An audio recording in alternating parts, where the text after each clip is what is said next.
Hello मेरे प्यारे साथियों, कैसे हैं आप सभी? आशा है आप सभी बहुत अच्छे होंगे। मैं बनी आप सभी का एआई स्टडी क्लासेस के चैनल पर हार्दिक स्वागत करता हूं। मेरे प्यारे साथियों, आज हम इडियम्स एंड फ्रेजेस से रिलेटेड 8वां पार्ट करने जा रहे हैं। इससे पहले हमने टोटल 7 पार्ट कंप्लीट कर लिए हैं। यदि आप सभी ने उन सभी को नहीं देखा है तो मैं उन सभी का लिंक डिस्क्रिप्शन में दे दूंगा। साथ ही यदि आप हमारे ए स्टडी क्लासेस के चैनल पर पहली बार विजिट कर रहे हो तो आप प्लीज चैनल को सब्सक्राइब वो बेल आइकन को जरूर प्रेस करें ताकि जब भी मैं एक नई वीडियो को लेकर हाजिर हूं आप सभी को उसका नोटिफिकेशन जरूर मिल जाए। तो मेरे प्यारे साथियों, हम अपनी आज की वीडियो शुरू करते हैं। हमारा आज का पहला इडियम है एवरेज आउट, अर्थात औसत निकला या औसत बाहर, यानी to produce a result that is even and balanced when looked at over a period of time, अर्थात एक परिणाम उत्पन्न करने के लिए जो समय की अवधि में देखे जाने पर समान और संतुलित हो। एवरेज आउट इडियम का मीनिंग होता है संतुलित होना। इवन अर्थात सम, बराबर, समान, एक सा या समगुण अर्थात समान गुणों वाला। प्रोड्यूस अर्थात उत्पन्न करना, पैदा करना, उत्पादन करना, ये सभी प्रोड्यूस के ही अर्थ होते हैं। हमारा अगला इडियम है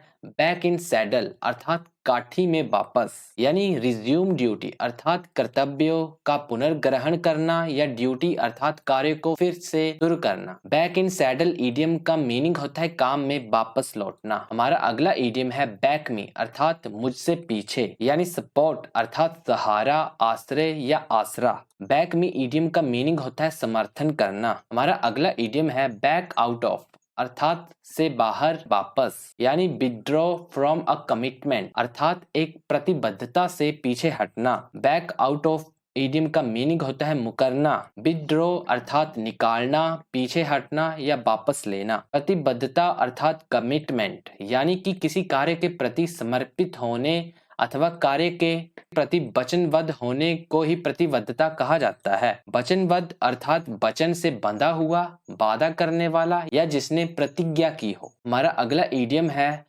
बैक सीट ड्राइवर। साथियों, ये बड़ा ही इंपॉर्टेंट है, इसे आप जरूर नोट करें तथा ये इडियम प्रीवियस ईयर के एग्जाम में पूछा गया है। बैक सीट ड्राइवर अर्थात पीछे की सीट पर ड्राइवर या ड्राइवर को अनावश्यक सलाह देने वाला यात्री, यानी interfering in affairs without having knowledge, अर्थात बिना जानकारी के मामलों में हस्तक्षेप करना। बैक सीट ड्राइवर इडियम का मीनिंग होता है बिना ज्ञान के मामलों में दखल देना। हस्तक्षेप अर्थात इंटरफेयरिंग, यानी कि किसी काम या बात में हाथ डालना, यानी कि एक तरह से हम कह सकते हैं किसी बात या किसी मुद्दे में जबरदस्ती घुसना।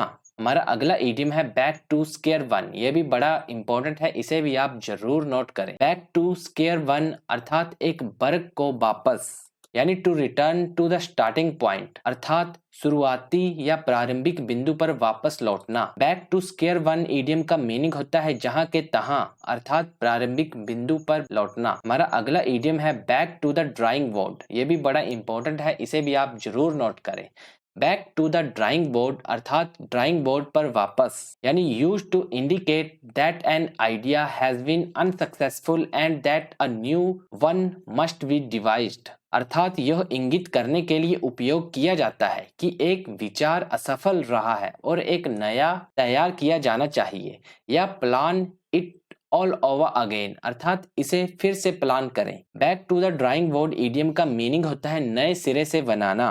इंगित अर्थात संकेत, इशारा या निर्देश। विचार अर्थात मन ही मन तर्क वितर्क करते हुए सोचना विचार कहलाता है। तर्क वितर्क अर्थात चेतना द्वारा चीजों को समझने, तथ्यों को स्थापित व प्रमाणित करने, तर्क का प्रयोग करने और व्यवहारों तथा विश्वासों के कारण समझने व उन्हें बदलने की प्रक्रिया को ही तर्क वितर्क कहा जाता है। हमारा अगला इडियम है बैड ब्लड। ये भी बड़ा इंपॉर्टेंट है, इसे भी आप जरूर नोट करें। बैड ब्लड अर्थात खराब खून, यानी एंग्री फीलिंग अर्थात गुस्से वाला भाव, या एनमिटी अर्थात दुश्मनी। बैड ब्लड इडियम का मीनिंग होता है आपसी दुश्मनी। भाव अर्थात फीलिंग यानी कि मन में उत्पन्न होने वाला विचार या ख्याल। हमारा अगला इडियम है बैड हैट्स अर्थात बुरी या खराब टोपियां यानी पीपल ऑफ बैड कैरेक्टर अर्थात बुरे चरित्र वाले लोग। कैरेक्टर अर्थात चरित्र। बैड हैट्स इडियम का मीनिंग होता है बुरे चरित्र के लोग। हमारा अगला इडियम है बैग एंड बैगेज अर्थात बैग और सामान यानी विद ऑल वंस बिलोंगिंग्स अर्थात अपने सारे सामान के साथ। बैग एंड बैगेज इडियम का मीनिंग होता है बोरिया बिस्तर अर्थात सारा सामान। हमारा अगला इडियम है ball is in your court अर्थात गेंद आपके पाले या कोर्ट में है यानी it is up to you to make the next decision और स्टेप अर्थात अगला निर्णय या कदम उठाना आपके ऊपर होना या to be responsible for further action अर्थात आगे की कार्रवाई के लिए जवाबदेह होना।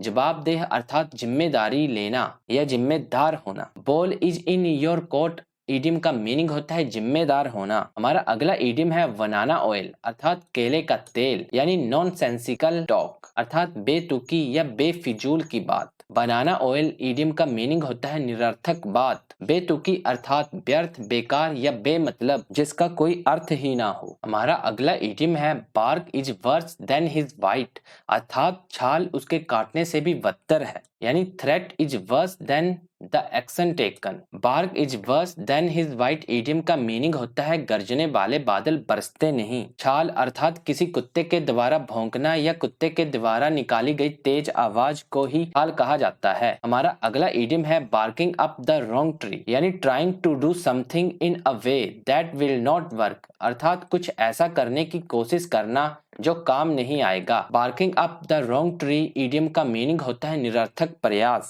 हमारा अगला इडियम है बैटन डाउन द हैचेस अर्थात तख्ते को हैच के नीचे करना। हैच समुद्री जहाज में ऊपरी तल पर या ऊपरी फर्श पर लगे दरवाजे होते हैं यानी prepare for a difficult situation अर्थात कठिन समय के लिए तैयार होना। Batten down the hatches idiom का मीनिंग होता है कठिन परिस्थिति के लिए तैयार होना। हमारा अगला इडियम है be a dab hand at something अर्थात किसी चीज में दक्ष या निपुण बनना यानी skilled in a particular area अर्थात किसी विशेष क्षेत्र में कुशल। Be a dab hand at something idiom का मीनिंग होता है किसी विशेष क्षेत्र में कुशलता। निपुण अर्थात डैब यानी कि अनुभव और अभ्यास के द्वारा किसी काम को विशेष रूप से अच्छी तरह से करने वाला जिसे हम माहिर या उस्ताद भी कह सकते हैं। विशेष अर्थात पर्टिकुलर यानी कि जिसमें औरों की अपेक्षा कोई नई या अलग बात हो जिसे हम असाधारण या असामान्य भी बोल सकते हैं। हमारा अगला इडियम है बी अ डेड मीट अर्थात एक मरा हुआ मांस बनना यानी to be in serious trouble अर्थात गंभीर परेशानी में होना। Be a dead meat idiom का मीनिंग होता है गंभीर संकट में पड़ना। हमारा अगला इडियम है बी ऑल वन टू अर्थात सभी